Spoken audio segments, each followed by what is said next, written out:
Bonjour bien-aimés frères et sœurs, que le Seigneur nous bénisse, bienvenue dans notre partage quotidien, merveilleuse journée dans la grâce. Nous savons que rien ne peut nous arrêter à méditer la parole de Dieu, car nous croyons en celui qui est maître des temps et des circonstances. Le thème de notre méditation ce matin, la foi, qui est une ferme assurance, un risque énorme que nous pouvons prendre dans notre vie en tant qu'enfants de Dieu. Dans Genèse, le chapitre 22, le verset 8, il est écrit: Abraham répondit: Mon fils, Dieu se pourvoira lui-même de l'agneau pour l'holocauste. Et ils marchèrent tous deux ensemble. Nous connaissons l'histoire d'Abraham lorsqu'il est parti à la montagne de Morija pour offrir son fils en sacrifice selon l'ordre que le Seigneur lui aurait donné. La foi n'a de valeur que si nous avons la connaissance du Dieu pourvoyeur, la connaissance en lui et la confiance, la croyance en lui et la confiance au point d'obéir sans se poser des questions. Si nous ne savons pas que le Seigneur peut donner, si nous ne croyons pas en celui qui peut donner, et si nous n'avons pas confiance en celui qui peut donner, alors il nous serait difficile d'obéir à une quelconque recommandation. Dans Hébreux 11, les versets 1 et 3, on nous définit la foi comme étant une ferme assurance des choses qu'on espère, une démonstration de celles qu'on ne voit pas. C'est par la foi que nous reconnaissons que le monde a été formé par la parole de Dieu, en sorte que ce qu'on voit n'a pas été fait des choses visibles. C'est par la foi. Et la foi est la monnaie d'échange qui nous permet de rentrer dans le monde, nous permet d'avoir accès aux choses invisibles ou aux choses que l'œil n'a point connues. Dieu se révèle à nous par le concours de circonstances. Il nous parle au travers de sa parole, il nous parle par des songes ou par des visions nocturnes. Mais tout cela c'est bien, mais le plus important c'est notre capacité à reconnaître que c'est Dieu qui parle et l'obéissance à ce qu'il dit ou nous demande de faire.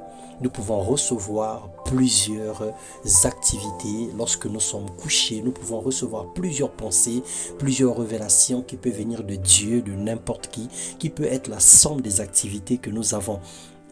Nous avons abordé la journée et dans le subconscient, la restitution de notre subconscient peut nous jouer des tours au point où on peut confondre la révélation de Dieu et nos pensées personnelles qui se manifestent au travers des rêves et des visions nocturnes.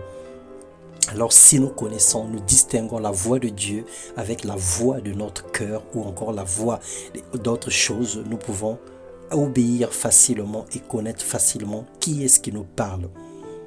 Abraham a obéi à Dieu, il est parti pour faire le sacrifice, ignorant que c'était le test, car Dieu n'est pas un cannibale pour accepter un sacrifice humain.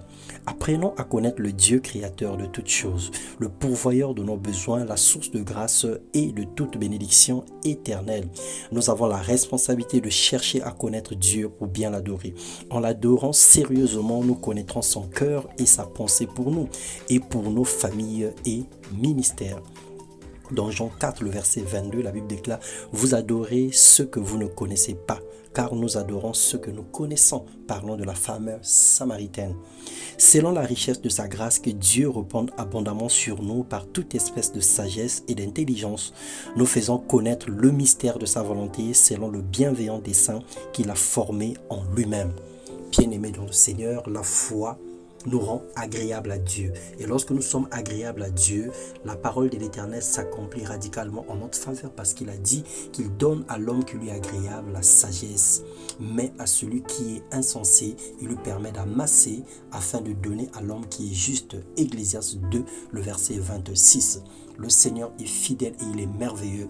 Lorsque nous avons la foi, nous allons prendre possession de notre héritage et nous allons rentrer dans les choses invisibles. Nous allons rentrer dans des choses insaisissables. Nous allons avoir accès aux choses que l'œil humain ou encore notre intelligence ne pouvait pas nous en donner. Mais puisque nous avons cru en un Dieu, et comme ce fut le cas d'Abraham, le Seigneur a pourvu un bélier, le bélier qui est sorti de nulle part, qui était attaché juste à côté. Dieu a ouvert les yeux d'Abraham afin qu'il le voie et qu'il remplace le sacrifice, qu'il remplace le bélier à la place de son fils comme sacrifice.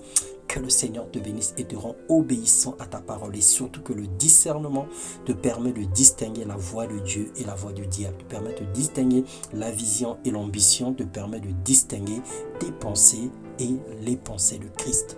Sois béni. Amen.